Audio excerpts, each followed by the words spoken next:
Atensyon mga Filipino senior citizens, simula April 1, 2026, national ID card na ang primary na valid ID na tatanggapin sa payout dito sa social pension.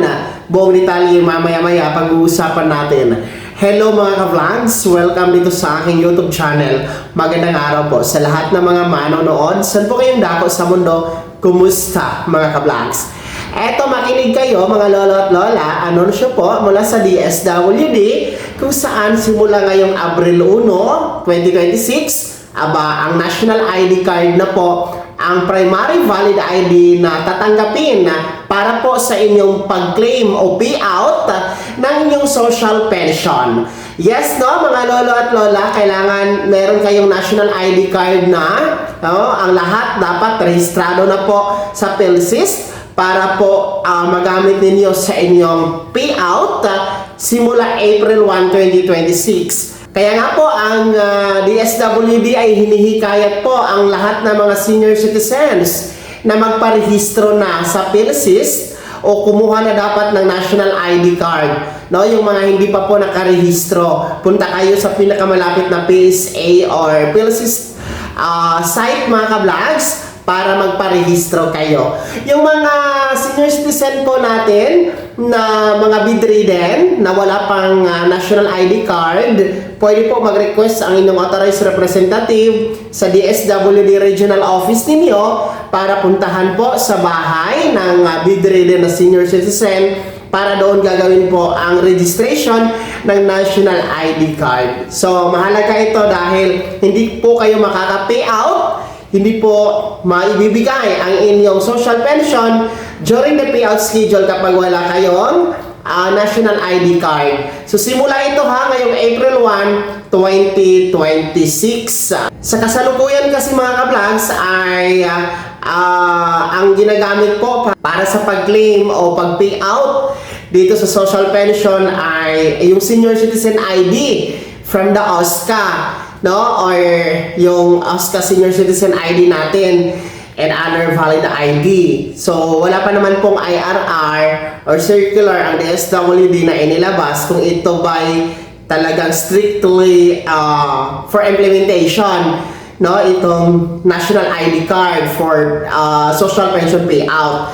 No, antayin natin kung baka naman tatanggapin pa ang senior citizen ID at yung mga iba pang mga government issued ID mga ka-vlog. So sa ngayon, ay yan muna ang anunsyo mula sa kanila na starting April 1, 2026 ay national ID card na po ang primary valid ID na tatanggapin sa social pension payout. Pero sa kabilang dako, ang lagi nating sinasabi mga ka-vlogs na dapat naka-ATM card na dapat itong social pension kasi masyadong hassle sa mga nakakatanda natin kung i-require pa ng national ID card. Paano kung matagal dumating yung national ID card? No? Paano kung hindi pa rehistrado ang lahat? Diba? Napaka-hassle at ito po'y pagbibigay po ng dagdag hirap sa ating mga nakakatanda. Kaya lagi pong natin sinasabi at sinasuggest na dapat po talaga ay naka-ATM card na ang social pension payout, no? Para diretsyo na po sa ATM card at hindi na po kailangan pumila sa mga payout venue site mga ka-vlogs, no? Para po mas mabilis, mas magaan at mas madali, komportable sa ating mga nakakatanda kapag naka-ATM card. Sila na po ang bahala kung kailan nila gustong i-withdraw yan. So, sana yan din po ang makikita ng ating DSWD na solusyon, no? Para hindi na mahirapan ang ating mga nakakatanda sa pag-prepare ng mga kung ano-anong valid ID para lang makuha ang pensyon mula sa gobyerno. At syempre, para iwas na din po sa pamumulitika at paggamit po ng mga pansariling interest ng iba, no? At maiiwasan din po yung mga issue about pagbabawas o deduction sa mga natatanggap ng ating mga senior citizen sa kanilang social pension. So sana ay naka-ATM card na talaga ito, no?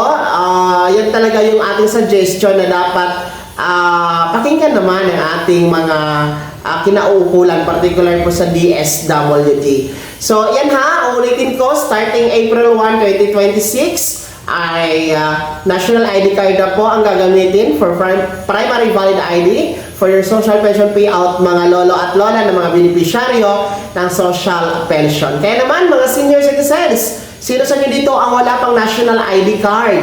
No? Sino sa inyo dito ang mga hindi pa nakarehistro sa PhilSys? Ibahagi niyo po sa comment section na nasa baba. Pakilakip ng buong pangalan at kung taga saan kayo. Kung bago ka pa lang sa aking channel o di ka pa nakasubscribe, i-click niyo muna ang subscribe button na nasa baba. Huwag kalimutan na pindutin ang notification bell. Ilagay sa all para una ka sa mga balitang i-upload ko. Maraming salamat po. God bless. Mag-ingat mga kablangs.